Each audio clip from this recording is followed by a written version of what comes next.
ರಸ್ತುಗಿಯಿಂದ ದಮಸ್ಕ ಪಟ್ಟಣದ ಹತ್ರ ಹೋಗುತ್ತಿರುವಾಗ ಹೃದಯಕ್ಕೆ ಹೊಡೆದಾಗ ಕೆಳಗಡೆ ಬಿದ್ದಾಗ ಚಿಲ್ಲ ಚಿದ್ರಾಗಿ ದೇವರು ಮಾಂಸದ ಹೃದಯವನ್ನು ತುಂಬಿಸಿದನು.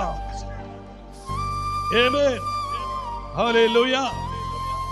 ಎಷ್ಟು ಜನರಿಗೆ ಗೊತ್ತು ಸೌಲ ಹೊಸ ಒಡಂಬಡಿಕೆಯಲ್ಲಿ ಪೌಲ ಎನಿಸ್ಕೊಂಡು ಸೌಲ ಜನರಿಗೆ ಗೊತ್ತು ಅವನು ಒಳ್ಳೆಯವನ? ಯೇಸುವಿನ ಮಾತಂದ್ರೆ ಅಘೋರವಾದ ಕೋಪ, ಯೇಸು ಸ್ವಾಮಿ ಸುವಾರ್ತೆ ಅಂದ್ರೆ ವಿರೋಧ, ಯೇಸು ಮಕ್ಕಳಂದ್ರೆ ಶತ್ರುತ ನೋಡ್ತಾ ಇದ್ದ. ಆದರೆ ಚಮ್ಮಟಗಿಯಿಂದ ದೇವರು ಒಡೆದನು.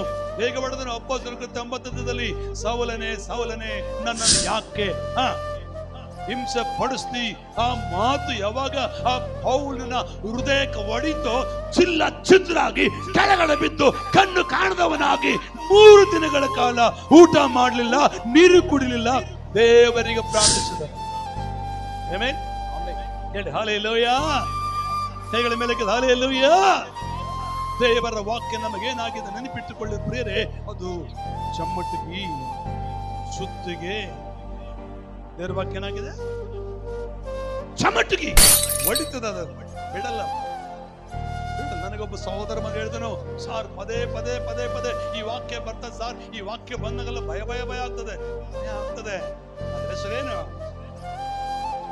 ಹೊಡಿತದೆ. ಬಂಡೆ ಹೃದಯವನ್ನ, ನಿನ್ನ ಪಾಪದ ಹೃದಯವನ್ನ, ನಿನ್ನ ಶಾಪದ ಹೃದಯವನ್ನ, ನಿನ್ನ ಕಠಿಣವಾದ ಹೃದಯವನ್ನ ಕರ್ತನು ಒಡೆದು ಮಾಂಸದ ಹೃದಯವನ್ನು ತುಂಬಿಸಲಿಕ್ಕೆ ಶಕ್ತನಾಗಿದ್ದಾನೆ. ಅದಕ್ಕೆ ವಾಕ್ಯಕ್ಕೆ ಕೊಡಲ್ಪಟ್ಟ ಹೆಸರು ಚಮ್ಮಟಗಿ.